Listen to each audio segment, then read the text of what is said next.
और बुलेटिन में सबसे पहले खबर प्रयागराज से बड़ी खबर आ रही है, जहां पर अतीक अहमद पर शिकंजा और ज्यादा कस गया है। पूर्व सांसद अतीक अहमद की 6 और संपत्तियों को कुर्क किया जाएगा। डीएम ने आदेश जारी कर दिया है।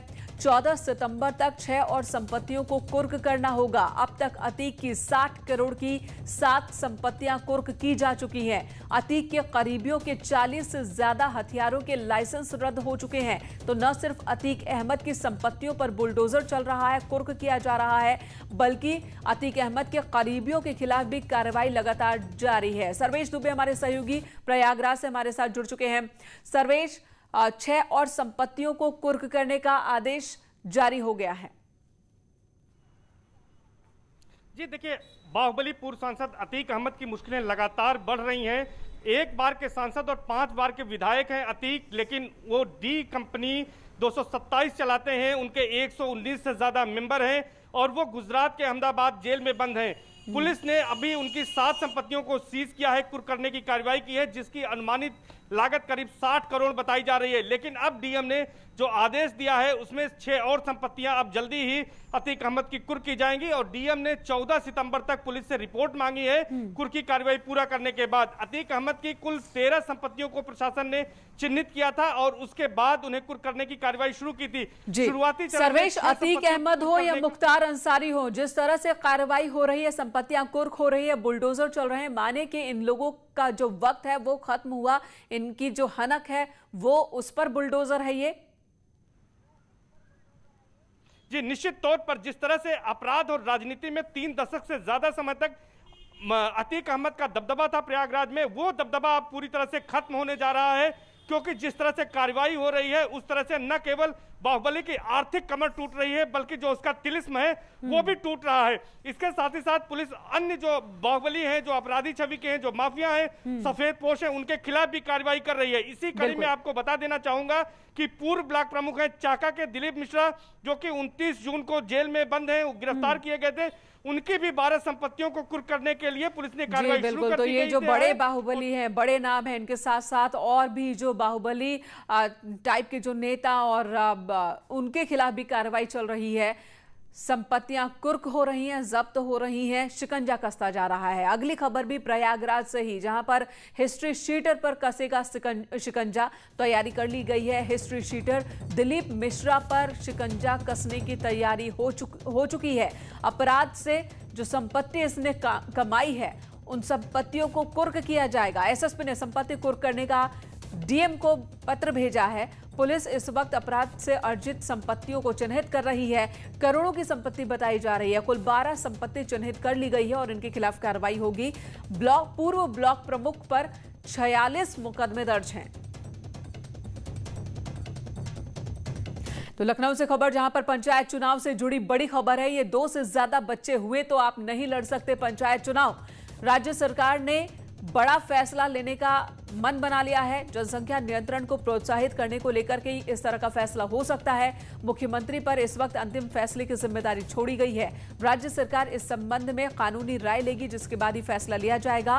पंचायती राज एक्ट में भी इसके लिए संशोधन करना होगा। अनामिका, इससे पहले भी इस तरह की बातें उठी और इलेक्शंस में ये प्रावधान रखने की बात हुई। उत्तराखंड में कहीं ना कहीं इसका इस्तेमाल करने की कोशिश भी हुई और अब एक बार फिर से चर्चा। कानून जो है वो बीजेपी के भी सियासी एजेंडे का हिस्सा माना जाता है और इसके लिए स्वास्थ्य विभाग 2 चाइल्ड पॉलिसी की कवायद कर भी रहा है। हालांकि इस बीच जो त्रिस्तरीय पंचायती चुनाव हैं, जो कुछ दिनों के लिए टाल दिए गए हैं, इसको लेकर जब पिछले दिनों चर्चा हुई थी, बातचीत हुई थी, तो उसमें पंचायती राज मंत्री ने भी ये राय रखी थी कि बहुत सारे लोग बड़ी संख्या में पंचायती चुनाव में भाग लेते हैं और अगर ऐसे में ये पॉलिसी लाई जाए या संशोधन किया जाए इस एक्ट में, पंचायती चुनाव के एक्ट में संशोधन किया जाए, जहाँ पे कहा जाए कि 2 बच्चों से ज्यादा वाले लोग इस चुनाव में भागीदार नहीं बन पाएंगे, तो ऐसे में बड़े पैमाने पे ये बड़ा स्टेप उठाया जा सकता है। हालांकि इसके लिए बहुत ही कानूनी राय लेने की आवश्यकता होगी। कुछ लोग इस पे आपत्ति भी दर्ज करा सकते हैं। तो इसीलिए इसको देखते हुए मुख्यमंत्री योगी आदित्यनाथ पर ही अंतिम फैसला छोड़ा गया है। लेकिन ये माना जा रहा है कि चूंकि तमाम देश के नेता और मंत्री इसको लेकर के सीएम योगी को पत्र लिख चुके हैं और इच्छा जाहिर कर चुके हैं, तो ऐसे में मुख्यमंत्री योगी आदित्यनाथ इस चीज को लेकर के कोई बड़ा फैसला ले सकते हैं और जनसंख्या नियंत्रण को प्रोत्साहित करने की जो कवायद है वो यूपी इसको लेकर के लीड ले सकता है। जी अनामिका, धन्यवाद इस वक्त पूरी जानकारी देने के लिए।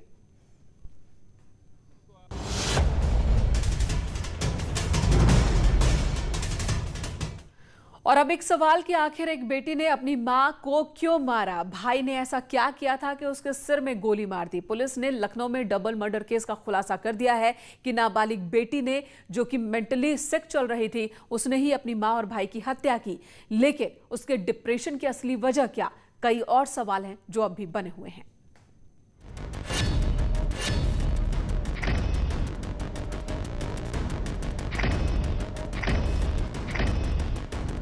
लखनऊ में डबल मर्डर। अंदर क्या हुआ, किस बात को लेके कुछ कहा सुनी हुई, या कौन इस घर के अंदर ऐसा आदमी दाखिल हुआ जिसको आने दिया गया और उसने इस वारदात को अंजाम दिया? जब हत्या की खबर आई तो यही सवाल उठ रहे थे। बेटे और मां को गोली मारी गई थी।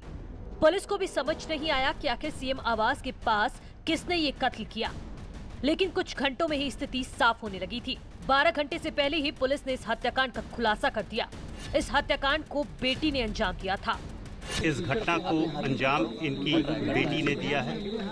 ये जुवेनाइल है। क्या नाम है सर? नहीं, नाम नहीं बोलूंगा। वो बच्ची है, जुवेनाइल है, और उसने दिया है। जो पूरे यहाँ पर वेपन यूज हुआ था वह बरामद हो गया है। उसी की निशानदेही पर बरामद हो गया है। बेटी नाबालिग है, वो शूटिंग करती थी, लेकिन उसी गन से मां और भाई की हत्या करती। बताया जा रहा है कि वो डिप्रेशन में थी। हत्या की आरोपी लड़की के कमरे की जांच हुई तो चौंकाने वाली तस्वीरें सामने आई। कमरे में एक ह्यूमन स्कल यानी मानव की खोपड़ी की तस्वीर थी।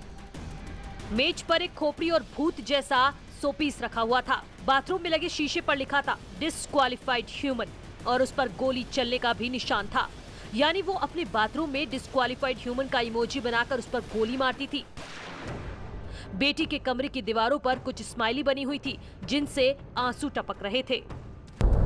कमरे की तस्वीरें बता रही हैं कि रेल मंत्रालय में एग्जीक्यूटिव डायरेक्टर आरडी वाजपेयी की नाबालिग बेटी की मानसिक स्थिति ठीक नहीं है और इसी वजह से इसने अपनी मां और भाई की शूटिंग वाली गन से हत्या कर दी। बेटी 10वीं की छात्रा है और नेशनल शूटर भी है, लिहाजा उसके पास शूटिंग की प्रैक्टिस के लिए .22 mm की एक पिस्टल भी थी। जब पूछताछ हो रही थी तो नाना नानी भी मौके पर मौजूद थे। सभी को भरोसे में लेकर जब पुलिस कमिश्नर सुजीत पांडे ने पूछताछ शुरू की तो मामला साफ हो गया। इसने यह भी बताया कि वेपन में 5 पैलेट्स डाले थे, 3 यूज हुए हैं। एक चूंकि इसने शीशे में जहां लिखा है डिस्क्वालिफाइड ह्यूमन, वहां एक शॉट भी फायर किया है। वो अभी पैलेट हमें रिकवर हो गया है बाथरूम से। पुलिस कमिश्नर सुजीत पांडे के सामने ही नाबालिग लड़की ने अपना जुर्म कबूल कर लिया है और इस तरह से इस हाई प्रोफाइल हत्याकांड का खुलासा हो गया। न्यूज़ 18 के लिए लखनऊ से ऋषभ मणि त्रिपाठी की रिपोर्ट। ऋषभ मणि त्रिपाठी हमारे सहयोगी लखनऊ से हमारे साथ बने हुए थे। ऋषभ, बताइए जरा कि कार्रवाई कहां तक पहुंची? क्या पोस्टमार्टम हो चुका है या शुरुआत हो गई है? और दूसरा सवाल, लड़की ने पहले भी खुद को भी जख्म दिए हैं और पहले भी दिए थे। क्या पिता से बात हो पाई है कि पहले इस तरह का कोई दौरा पड़ा, उन्हें इस बात का अंदेशा था कि इतना बड़ा कदम बेटी उठा सकती है?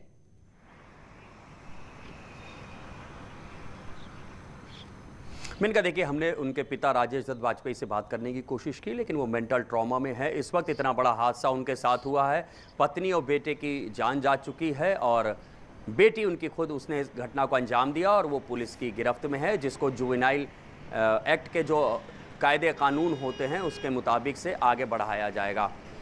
उन्होंने साफ साफ इनकार किया है मीडिया से या किसी भी बातचीत करने के लिए। अब बात कर लेते हैं इस पूरे मामले की। तो इसमें आज दोनों डेड बॉडीज़ का पोस्टमार्टम होना है, लेकिन हमारे सोर्सेज बता रहे हैं कि दोनों को ही सिर में गोली मारी गई है और ये .22 का बोर की गोली थी जो अभी भी इनके सिर में फंसी हुई है। दोनों डेड बॉडीज़ का पैनल पोस्टमार्टम कराया जाएगा, एक डॉक्टर्स का पैनल पोस्टमार्टम करेगा, इसकी वीडियोग्राफी की जाएगी। नाबालिग बच्ची जिसको पुलिस ने अरेस्ट किया है उसको आज विशेष मजिस्ट्रेट के सामने पेश किया जाएगा। उनको बाल सुधार गृह में भेजा जा सकता है। आगे की कार्रवाई आगे बढ़ेगी। जो अभी तक इशारे मिल रहे हैं, जो जानकारी मिल रही है कि वो किसी मेंटल सिकनेस का शिकार हो सकती है और इससे डिप्रेशन में पूरा का पूरा परिवार ही लगभग खत्म हो गया। धन्यवाद ऋषभ पूरी जानकारी देने के लिए। डिप्रेशन का शिकार नाबालिग, उसने मां और भाई की हत्या कर दी। पिता परेशान, सोच रहे हैं कि आखिर ये क्या हो गया। अगली खबर गोरखपुर से, जहां पर सीएम योगी आदित्यनाथ पहुंच चुके हैं और थोड़ी देर में मीटिंग होने वाली है। समीक्षा बैठक होगी सर्किट हाउस में। सीएम समीक्षा बैठक लेंगे। विकास कार्यों और कानून व्यवस्था पर यह मीटिंग होनी है, जहां सभी अधिकारी संबंधित विभाग के मौजूद, और यहीं पर मीटिंग थोड़ी देर में शुरू होनी है सर्किट हाउस में। तो सीधे वाराणसी से गोरखपुर पहुंचे हैं सीएम योगी आदित्यनाथ और गोरखपुर में सर्किट हाउस, और यहीं पर होगी मीटिंग। थोड़ी देर में मीटिंग की शुरुआत होनी है। सभी अधिकारी पहुंच चुके हैं सर्किट हाउस, जिनके साथ सीएम की ये बैठक होनी है। और जो मुख्य मुद्दा बताया जा रहा है, बाढ़ और कोरोना के बीच विकास कार्यों और कानून व्यवस्था पर भी सीएम इस मीटिंग में अधिकारियों को जरूरी निर्देश दे सकते हैं। इससे पहले वाराणसी में भी कानून व्यवस्था को लेकर सीएम की नाराजगी नजर आई। उन्होंने बड़े अधिकारियों को निर्देश दिए कि आप खुद सड़कों पर उतरे, फुट पेट्रोलिंग करें, और कानून व्यवस्था को लेकर जो इन दिनों खबरें लगातार आ रही हैं, वैसी खबर नहीं आनी चाहिए। हालांकि उत्तर प्रदेश में बीते 4 सालों में अपराध का ग्राफ गिरा है। ये जो रिकॉर्ड सामने आई, आंकड़े जो सामने आए, लेकिन इसी बीच जो मामले इन दिनों बढ़े हैं, उसे लेकर सीएम की सख्ती नजर आई।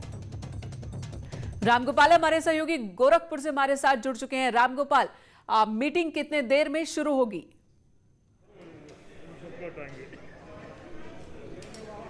बिल्कुल, मीटिंग इस वक्त एक शुरू हो चुकी है। मुख्यमंत्री योगी आदित्यनाथ करीब 5 मिनट पहले ही अभी यहाँ सर्किट हाउस में पहुंचे हैं। आज सबसे महत्वपूर्ण बैठक यह है कि मुख्यमंत्री आज जो गोरखपुर के विधायक हैं, उन विधायकों के साथ बैठक करेंगे। क्योंकि पिछले दिनों जिस तरीके से विधायक और सांसद के बीच का ये कन्फ्लिक्ट सामने आया था, सिर्फ एक अवार अभियंता को लेकर, उस अभियंता का हालांकि ट्रांसफर कर दिया गया है। उन सारे मुद्दों को अब आज मुख्यमंत्री खुद गोरखपुर में बैठक करके पटाक्षेप करेंगे।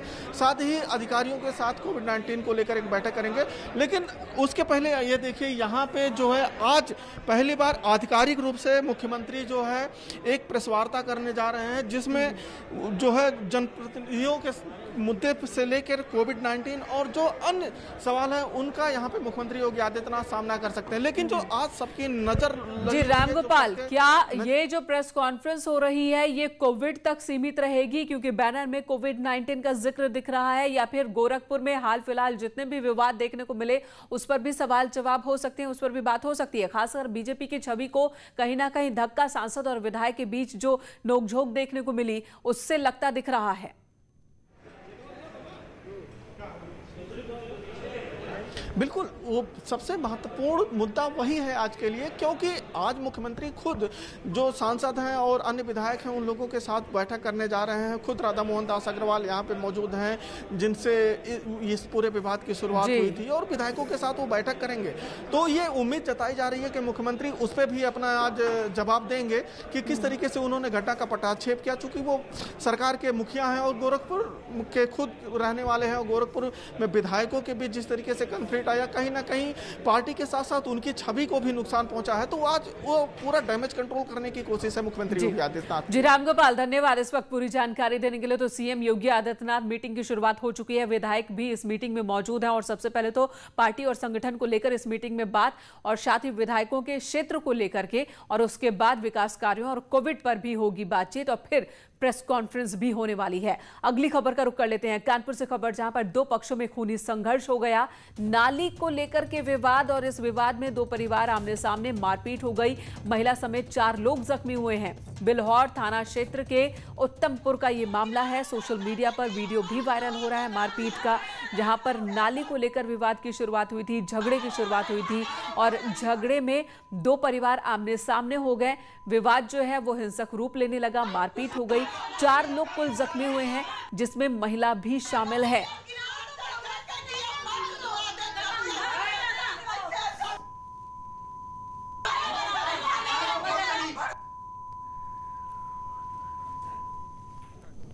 उधर कानपुर देहात में भी 2 पक्षों में जमकर मारपीट हुई है। दोनों ही तरफ से हथियारों का इस्तेमाल भी हुआ है। दोनों पक्ष के करीब आधा दर्जन से ज्यादा लोग जख्मी हुए हैं, जिन्हें हॉस्पिटल ले जाया गया। घटना रसूलाबाद थाना क्षेत्र के कस्तूरी निवादा रतनपुर गांव का है। बवाल की सूचना मिलते ही पुलिस भी मौके पर पहुंची, मामले की जानकारी ली। कार्रवाई पुलिस की ओर से शुरू कर दी गई है, लेकिन जो लोग जख्मी हुए हैं उन्हें हॉस्पिटल ले जाया गया। ये तस्वीर भी आप देख रहे हैं।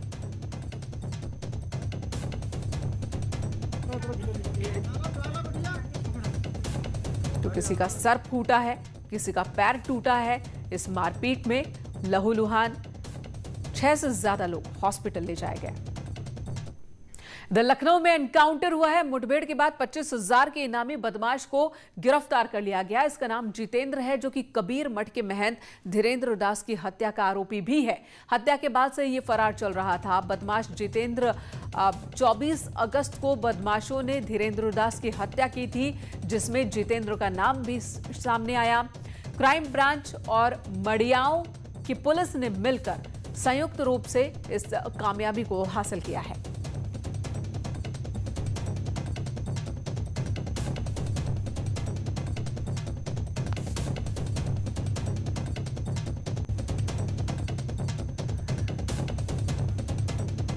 और ये तस्वीर आप देख रहे हैं एनकाउंटर के बाद की एक्सक्लूसिव तस्वीरें न्यूज़ 18 पर आप देख रहे हैं, जहां पर 25,000 के इनामी बदमाश जितेंद्र को गिरफ्तार कर लिया गया। वो जितेंद्र जिस पर आरोप धीरेन्द्र दास की हत्या का, कबीर मठ के धीरेन्द्र दास, और 24 अगस्त को ये हत्याकांड और उसके बाद आज गिरफ्तारी हुई आरोपी की।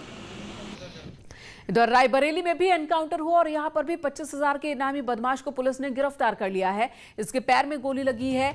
इस एनकाउंटर के दौरान एक एसओजी भी घायल हुआ है। ट्रक लूट और हत्या के मामले में यह बदमाश फरार चल रहा था। इसकी तलाश पुलिस कर रही थी और अब रायबरेली में एनकाउंटर के बाद इसे पकड़ लिया गया, धर दबोचा गया। इसके पैर में गोली लगी है और इसके पास से हथियार भी बरामद किया गया है। बदमाश को हॉस्पिटल ले जाया गया और इसी एनकाउंटर में पुलिस का एक जवान भी जख्मी हुआ है। यहां रुकेंगे एक छोटे से ब्रेक के लिए, तुरंत लौटेंगे, इसलिए आप बने रहें हमारे साथ। खबर लखीमपुर खीरी से, जहां पर हिंदू युवा वाहिनी के ब्लॉक प्रमुख पलायन करने को मजबूर हुए हैं परिवार के साथ। उन्होंने अपना घर छोड़ दिया है और मकान के बाहर मकान बिकाऊ है के पोस्टर लगा दिए हैं।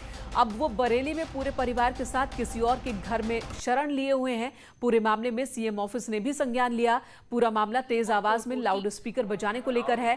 जब उन्होंने विरोध किया इसका तो उनके घर को 200 की संख्या में लोगों ने घेर लिया। घर में तोड़फोड़ भी की। परिवार इतना सहम गया कि अब इन्होंने पलायन कर लिया है, यहां पर बरेली चले गए हैं। हालांकि पुलिस ने मामले में कार्रवाई शुरू कर दी है। अनामिका सिंह हमारी सहयोगी इस वक्त हमारे साथ लखनऊ से जुड़ गई हैं। अनामिका, इस पूरे मसले पर सीएमओ ने भी संज्ञान लिया है। किस तरह की कार्रवाई, किस तरह की खबर आपके पास?